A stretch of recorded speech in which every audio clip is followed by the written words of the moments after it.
താൻ ആരാണെന്ന് തനിക്കറിയത്തില്ലെങ്കിൽ താൻ എന്നോട് ചോദിക്കേ താൻ ആരാണെന്ന്. അപ്പൊ ഞാൻ പറയാം ഞാൻ ആരാ താൻ ആരാണെന്ന്.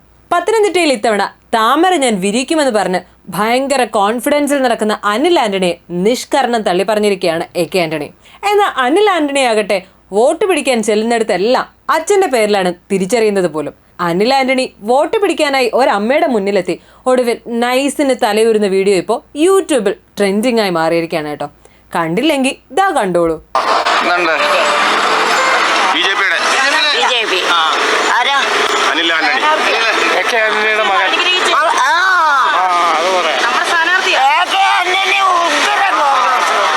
ഞാനിങ്ങനെ കാണാനിരിക്കുകയായിരുന്നു. എന്നെ അറിയുന്ന എന്റെ പാർട്ടി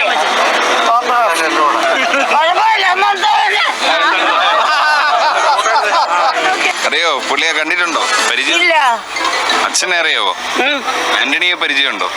ആന്റണി ഇത് പണ്ട് പോലെ പരിചയം. ഞങ്ങൾ പാർട്ടിയല്ലേ കോൺഗ്രസ്.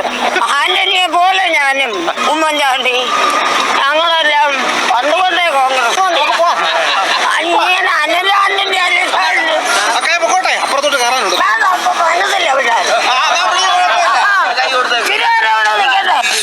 BJPക്ക് വേണ്ടി വോട്ട് പിടിക്കാൻ വന്ന അനിൽ ആന്റണിയോട് അച്ഛനെ അറിയാം മോനെ അറിയില്ലെന്നും തങ്ങൾ കോൺഗ്രസ്സുകാരാണെന്നും പറഞ്ഞ് അമ്മച്ചിയാകട്ടെ പിന്നെ കോൺഗ്രസിനെ അങ്ങ് പുകഴ്ത്തി അടിക്കാൻ തുടങ്ങി. ക്യാമറക്കാരോ എന്ന അനിൽ ആന്റണിക്കും കൂട്ടുകാർക്കും പിന്നെ അവിടുന്ന് തലയുരാനുള്ള ശ്രമമായിരുന്നു. എന്നാൽ അമ്മച്ചി ഉണ്ടോ വിടുന്നു, അങ്ങ് പിടിച്ചു നിർത്തുകയല്ലായിരുന്നോ?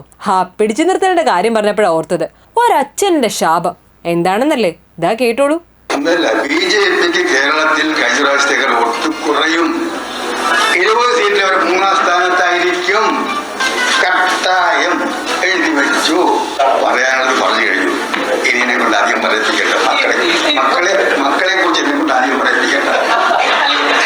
എന്നെ കൊണ്ട് ആദ്യം പറയാൻ ആ ഭാഷ ഞാൻ ശീലിച്ചിട്ടില്ല. ആ ഭാഷ എന്റെ സംസ്കാരത്തിന്റെ ഭാഗമല്ല. അതുകൊണ്ട് എന്നെ കൊണ്ട് സംസാരിക്കും. മക്കളെ കുറിച്ച് എന്നെ കൊണ്ട് അധികം പറയിക്കേണ്ട. മകൻ തോക്കണം, ആന്റണി ജയിക്കണം എന്നൊരു ടോണിൽ ആന്റണി. അനുജി കേട്ടായിരുന്നു ഇതൊക്കെ? അച്ഛൻ പറഞ്ഞതൊക്കെ കേട്ടില്ലേ? നിങ്ങൾ തോക്കണമെന്ന്, ആന്റണി ജയിക്കണമെന്നാണ് അച്ഛൻ പറഞ്ഞത്.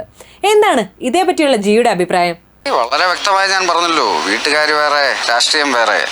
ഞാനിന്ന് ഭാരതീയ ജനതാ പാർട്ടിയിൽ പ്രവേശിച്ച് അന്ന് തന്നെ ഞാൻ വളഞ്ഞു. അദ്ദേഹം എൻ്റെ പിതാവാണ്, എനിക്ക് വളരെ ബഹുമാനമുണ്ട്. പക്ഷെ അദ്ദേഹത്തിൻ്റെ രാഷ്ട്രീയ പ്രസ്ഥാനത്തിനെ കുറിച്ച് എനിക്ക് വിശ്വാസമില്ല. കാര്യം ഞാൻ ഈ BJPയിൽ പ്രവേശിച്ച അന്ന് തന്നെ പറഞ്ഞു. അതിൻ്റെ സാഹചര്യവും നിങ്ങൾക്ക് വളരെ വ്യക്തമായി അറിയാം.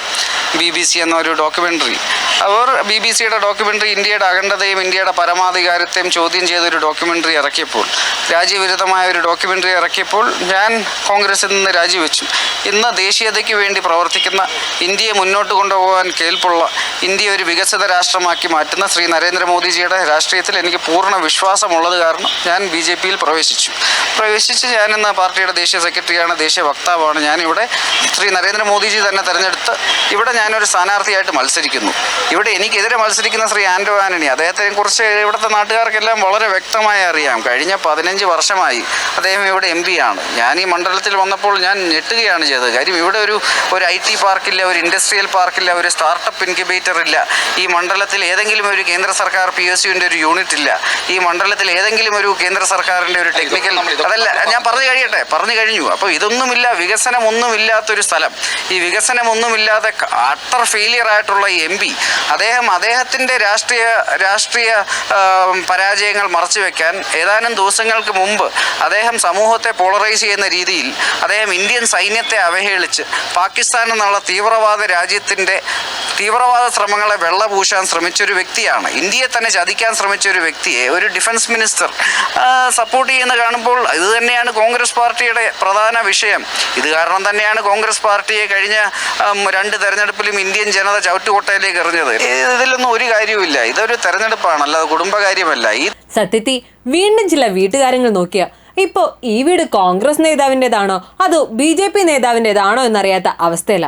അച്ഛനുറങ്ങാത്ത വീട്ടിലെ കാര്യം മാത്രമല്ല കേട്ടോ ഞാൻ പറഞ്ഞത്, ചേട്ടനുറങ്ങാത്ത മറ്റൊരു വീട് കൂടിയുണ്ട്. താമരക്കുമ്പിളിലെ പത്മജ ചേച്ചിയുടെ സ്വന്തം വീട്, മുരളി മന്ദിരം. BJP തോക്കണമെന്ന് ആന്റണി പറഞ്ഞ സ്ഥിതിക്ക് ഇനി പത്മജ ചേച്ചിക്കും പറയാനുണ്ട് ചിലതൊക്കെ. നമ്മൾ എന്തൊക്കെ പറഞ്ഞാലും മക്കള് തോക്കണം എന്ന് ഒരച്ഛനും ആഗ്രഹിക്കില്ല. അത് ഏത് പാർട്ടിയായാലും എന്റെ അനുഭവം അതാണ്. കഴിഞ്ഞ ദിവസം മുരളി മന്ദിരത്തിൽ വെച്ച് 19 കോൺഗ്രസ് പ്രവർത്തകർക്ക് BJP അംഗത്വം നൽകിയതിനു ശേഷം ഇനിയും ആരൊക്കെയോ വിളിക്കുമെന്നും ചാക്കിട്ട് പിടിക്കുമെന്നും ഒക്കെ പറയുന്നത് കേട്ടല്ലോ. നല്ല കിടുക്കാച്ചി പ്രസംഗമായിരുന്നു കേട്ടോ. പക്ഷെ അറിയാതെ മനസ്സിലിരുന്നതെല്ലാം ആ പ്രസംഗത്തിനിടെ ഇങ്ങ് വെളിയിൽ വന്നു എന്ന് വേണം പറയാൻ.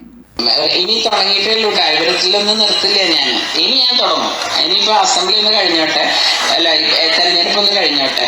അത് കഴിഞ്ഞാൽ സമയം കിട്ടും, എല്ലാ സ്ഥലത്തും ഞാൻ പോകും പറ്റുന്ന പോലെ. കാരണം എനിക്കറിയാം, അവരെന്നോട് സങ്കടം പറയുന്ന ആൾക്കാരെ എനിക്കറിയാം. ഇവരെല്ലാവരും സങ്കടം പറഞ്ഞിരുന്ന എന്നോടാ, കോൺഗ്രസ്സുകാര് പലരും. അപ്പൊ എനിക്ക് ആളെ പിടിക്കാൻ എളുപ്പം. നേരെ പോയി അവരെ കൊണ്ടുവന്നാൽ മതി. കാരണം എന്താന്ന് വെച്ചാൽ അത്രയും സങ്കടപ്പെട്ട അവരവിടെ നിൽക്കുന്നത്. അല്ലാണ്ട് പത്മജ വേണുഗോപാല് ഇറങ്ങില്ല എന്നൊന്നും ആരും വിചാരിക്കേണ്ട. ഈ ഇലക്ഷൻ ഒന്ന് കഴിഞ്ഞോട്ടെ. അത് കഴിഞ്ഞാൽ പത്മജയ്ക്ക് എന്ത് കഴിവുണ്ട്, അല്ലെങ്കിൽ പത്മയ്ക്ക് കോൺഗ്രസ്സുകാരായിട്ടുള്ള എന്താ ബന്ധം എന്നുള്ളത് ഞാൻ കാണിച്ചു തരാം. എനിക്ക് ആളെ പിടിക്കാൻ ഭയങ്കര എളുപ്പം. അങ്ങനെ ഇലക്ഷൻ കഴിഞ്ഞൊരു ചാക്കുമായി നേതാക്കളെ പിടിക്കാൻ ഇറങ്ങുന്നുണ്ടെന്ന് പറഞ്ഞ് പത്മജ മുന്നോട്ട് വന്നതോടുകൂടി കോൺഗ്രസ് നേതാക്കളുടെ മുമ്പിൽ വീണ്ടും ഒരു ലഡു പൊട്ടിയിരിക്കുകയാണ്. ഇനി കലയെ കൂട്ടുപിടിച്ച് സിനിമാ നടന്മാരെ കളത്തിലിറക്കി വോട്ട് നേടാൻ ഇറങ്ങിയിരിക്കുകയാണ് നമ്മുടെ കോൺഗ്രസ് നേതാക്കൾ. ഷാഫി പറമ്പിലിന് വേണ്ടി ധ്യാൻ കളത്തിലിറങ്ങിയപ്പോൾ KCക്ക് വേണ്ടി ആലപ്പുഴയിലെത്തിയത് നമ്മുടെ സ്വന്തം പിഷാരടിയാണ്. നമുക്ക് അറിയാത്തത് കൊണ്ടല്ല, നമ്മൾ ബ്രെയിൻ വാഷ് ചെയ്യപ്പെടും. ചില വലിയ പോസ്റ്റർ കാണുമ്പോൾ, ചില ഫ്ലെക്സുകളൊക്കെ കാണുമ്പോൾ നമ്മൾ ഓർക്കും ഇതാണ് സത്യം എന്നൊക്കെ ഓർക്കും. ഇപ്പം ഈ ഇടയ്ക്ക് ഒരു സുഹൃത്ത് മറ്റൊരു മണ്ഡലത്തിൽ ഇങ്ങനെ പറഞ്ഞു, അയ്യോ അപ്പുറത്തെ സ്ഥാനാർത്ഥിയുടെ ആൾക്കൂട്ടം 2 കിലോമീറ്റർ റോട്ടിൽ മണൽ വീഴാനില്ലാത്ത സ്ഥലമില്ലാത്ത അത്രയും വലിയ ആൾക്കൂട്ടമാണ് അവര് ഇവിടെ കാണിച്ചത്. എന്താ പ്രശ്നം? നാട്ടിലെ ആൾക്കൂട്ടം ഉണ്ടായിട്ട് ഡൽഹിയിൽ ഒരു 100 പേരെങ്കിലും കൂട്ടാൻ പറ്റണ്ടായിരുന്നു. ഇവിടെ ആളെ കൂട്ടിട്ട് കാര്യമുണ്ടോ? ഡൽഹിയിൽ ഇവർ യാത്ര ചെയ്യുന്ന വണ്ടി കേടായ തള്ളാൻ ചിലപ്പോൾ കോൺഗ്രസ്സുകാരും വേണ്ടി വരും. വേറെ ആളില്ല അവിടെ, തമാശയില്ല, അവിടെ ആരുമില്ല. അത് ഈ നാട്ടിലിരുന്ന് തള്ളുന്ന പോലെ അല്ല ഡൽഹിയില്, വലിയ പാടാ. അപ്പോ മറ്റൊരാൾ വന്നിട്ട് പറഞ്ഞു, അത് മാത്രമല്ല, ഞാൻ രാഹുൽ ഗാന്ധിയുടെ അറ്റൻഡൻസ് നോക്കി, അറ്റൻഡൻസ് കുറവ്. എന്ന് വെച്ചാൽ UP വിഭാഗം സ്കൂളിലാണല്ലോ പഠിക്കുന്നത്. അറ്റൻഡൻസ് നോക്കിയിട്ട് മാർക്ക് ഇടാൻ വേണ്ടിയിട്ട് ഞാൻ മൊത്തം 100 ചോദ്യം ചോദിച്ചു. ഇത് ആകെ 30 ചോദ്യം ചോദിച്ചുള്ളൂ. വേണ്ട, ചോദിച്ച 30 ചോദ്യത്തിന് ഉത്തരം കിട്ടി. 100 എണ്ണം ചോദിച്ചിട്ട് അവര് മൈൻഡ് ചെയ്യാതിരിക്കുന്നതിനേക്കാൾ എത്രയോ ഭേദമാണ് 30 ചോദ്യം ചോദിക്കുന്ന ഉത്തരവുള്ളത്. നമ്മളെ സംബന്ധിച്ചിടത്തോളം വലിയ ഭൂരിപക്ഷത്തിലാണ് മനോഷം ഇരിക്കുന്നത്. അവിടെ ചെന്ന് 100 ചോദ്യം ചോദിച്ചു, 50 ചോദ്യം ചോദിച്ചു എന്നുള്ളതല്ല. അവരതിനെ അങ്ങനെ തന്നെ പരിഗണിക്കുന്നുള്ളൂ. പല ആവശ്യങ്ങളെയും അവർ ഇഗ്നോർ ചെയ്യുകയാണ്. അവിടെ പുറത്തിറങ്ങി ഓരോ ജനങ്ങളോടും ഓരോ ജനവിഭാഗത്തെയും കണ്ട് മനസ്സിലാക്കി ബോധവൽക്കരിക്കേണ്ട, ഒരു മാറ്റത്തിന്റെ ആവശ്യകത പറഞ്ഞു മനസ്സിലാക്കേണ്ട ഉത്തരവാദിത്വത്തിലാണ് പലരും നടക്കുന്നത്. അതൊന്നും ഒരു അറ്റൻഡൻസ് രജിസ്റ്ററിൽ കുറിച്ച് വെക്കേണ്ടതോ അവിടെ പോയിട്ട് ഉത്തരം കിട്ടാതെ ചോദ്യങ്ങൾ ചോദിക്കേണ്ടതോ അല്ല. ഈ സാഹചര്യത്തിൽ ഞാൻ പറയാം, ഒരുപാട് സമയം എടുക്കുന്നില്ല. KCയെ പോലെ ഒരു വലിയ ദേശീയ നേതാവിനെ നമുക്ക് കിട്ടുമ്പോൾ ഉറപ്പായ വിജയമാണ്. അദ്ദേഹത്തോടൊപ്പം നമ്മൾ വളരെ ശക്തമായി നിലകൊള്ളേണ്ടത് നമ്മുടെ ഒരു വലിയ ആവശ്യമാണ്. ആലപ്പുഴയുടെ മനസ്സാണ് അദ്ദേഹത്തെ നമുക്ക് എപ്പോഴും വേണം. ഇപ്പൊ ഞങ്ങൾ ഇതിനു മുമ്പ് ഒരു കൺവെൻഷനിലൊക്കെ പോയി. അപ്പൊ അവിടെ ഇപ്പം പല പല പ്രശ്നങ്ങളെ കുറിച്ചൊക്കെ ഞാൻ പറഞ്ഞു. അത് മാത്രമല്ല, എല്ലാ മേഖലയിലും നോക്കൂ, സർക്കാർ ജീവനക്കാരായിക്കോട്ടെ, അംഗനവാടി തൊഴിലാളികളായിക്കോട്ടെ, ഈ തൊഴിലുറപ്പിന്റെ പരിപാടികളായിക്കോട്ടെ, ഇതൊരു മഹിളാ ന്യായ പരിപാടി ആയതുകൊണ്ടാണ് ഞാനിത് പറയുന്നത്. ഒരുപാട് മഹിളകൾ ജോലി ചെയ്യുന്നുണ്ട്. ഇവരെല്ലാം മഹിളകളായതുകൊണ്ടാണോ എന്നറിയില്ല, ചില ജ്വല്ലറിയുടെ പരസ്യവാചകം പോലെയാണ് ഇപ്പൊ 2 ഗവൺമെന്റുകളും ചെയ്തുകൊണ്ടിരിക്കുന്നത്. അതായത് പണിക്കുറവുമില്ല, പണിക്കൂലിയില്ല. പണിക്ക് കുറവുണ്ടോ? ഇല്ല. എല്ലാ പണിയും ആശാവർക്കർമാർക്കുണ്ട്, അംഗനവാടി ടീച്ചർമാർക്കുണ്ട്, കർഷകർക്കുണ്ട്, എന്ത് പണി വന്നാലും ഇവർക്കുണ്ട്. എന്നാ പണിക്കൂലിയുണ്ടോ? അതും ഇല്ല. അത് കിട്ടിയാ കിട്ടി, ഒത്താലൊത്തു. നമ്മുടെ കൊല്ലത്തൊരു റിപ്പോർട്ടർ ചോദിച്ചപ്പോൾ മുകേഷ് പറയുന്നത് കേട്ടു, പ്രേമചന്ദ്രൻ സിനിമാക്കാരെ ഇറക്കുമോ എന്ന് നോക്കട്ടെ, അവരൊന്നിറക്കിയാൽ ഞാൻ 2 ഇറക്കുമെന്ന്. എന്നാൽ മുകേഷ് പറഞ്ഞതുപോലെ വെയിറ്റ് ചെയ്യാൻ നമ്മുടെ ആലപ്പുഴയിലെ KCക്ക് സമയമില്ല. അതുകൊണ്ട് മറ്റാരെയും നോക്കി നിൽക്കാതെ നമ്മുടെ പിശുവിനെ ഇങ്ങ് ഇറക്കി ഒരു കലക്കങ്ങ് കലക്കി.